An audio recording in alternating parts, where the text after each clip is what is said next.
नमस्ते दोस्तों, मैं बीएड से संबंधित फाइल आपको फिर से दे रही हूँ। इस फाइल में प्रस्तावना कौशल बताया गया है। आप देख लेंगे फाइल में, ये माइक्रो टीचिंग की फाइल है। 5 प्रश्न हम प्रस्तावना के बनाते हैं। पढ़ने का काम आप स्वयं कर लेंगे। मैं सिर्फ आपको दिखा रही हूँ कि प्रस्तावना ऐसे बनती है। 5 प्रश्न बनाए जाएंगे।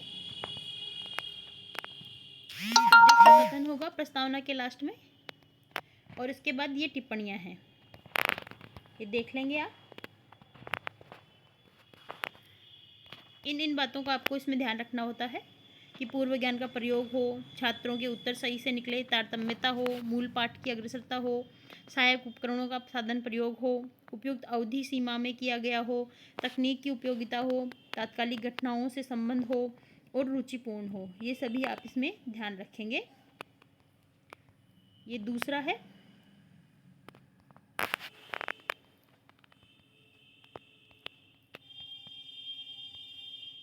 चार प्रश्न बनाए गए हैं इसमें।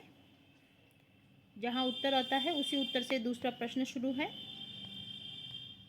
ये उद्देश्य कथन है और ये इसके टिप्पणी के विवरण, किस घटक के आधार पर इसमें टिप्पणियाँ दी जाती है। उसके बाद श्यामपट्ट कौशल है।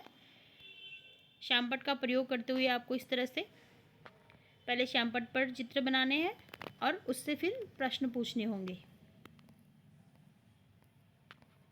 ये देखिए, प्रश्न पूछे गए हैं। श्यामपट्ट पर आप लिख करके फिर बालकों से उससे संबंधित प्रश्न पूछते हैं। ये बोधात्मक प्रश्न हो जाते हैं श्यामपट्ट कौशल के तहत, और ये घटक हो जाएंगे जिनके आधार पर इसका वर्णन या और नंबर दिए जाते हैं। अक्षरों की सुडौलता हो, अक्षरों का आकार अच्छा हो, एक समान अक्षर हो, वाक्य में संक्षिप्तता हो, व्याकरण की शुद्धता हो, क्रमबद्धता हो, मुख्य बिंदु हो, शब्दकोश शब्दों के नीचे रेखांकन किया गया हो, पाठ के साथ रेखाचित्र हो और रंगीन चौक का प्रयोग हो। ये देखिए, बोर्ड पे पाचन तंत्र बनाया गया है और उसके बाद में इसमें से अर्थ बताते हुए बालकों से प्रश्न किए जाते हैं। ये बोध प्रश्न और ये इसकी व्याख्या, और उसके बाद वही टिप्पणी। इसके बाद प्रश्न कौशल। प्रश्न कौशल में सीधे 5-7 प्रश्न बना लिए जाते हैं और वो किए जाते हैं। उसमें आप मिनिएचर का प्रयोग करके या चार्ट या मॉडल का प्रयोग करके भी प्रश्न किए जा सकते हैं। ये इसके घटक होंगे प्रश्न कौशल के। 2-2 कौशल बनाए जाते हैं और 2-2 कौशल में 2-2 इसके पाठ बनाए जाते हैं। ये उदाहरण सहित दृष्टांत कौशल है।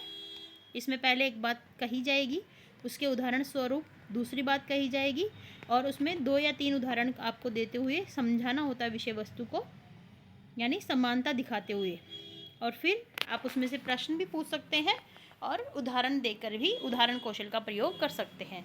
और ये उदाहरण के घटक आपके सामने हैं। इसी प्रकार पुनर्बलन कौशल, जिसमें शाबाश, बहुत अच्छा, बहुत बढ़िया बताया है आपने, ऐसे ही कोशिश करते रहो।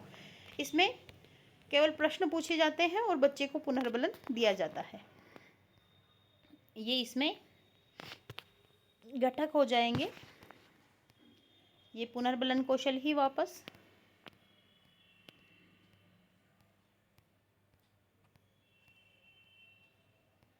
तो ये 5 कौशल थे जो माइक्रो टीचिंग के तहत करवाए जाते हैं।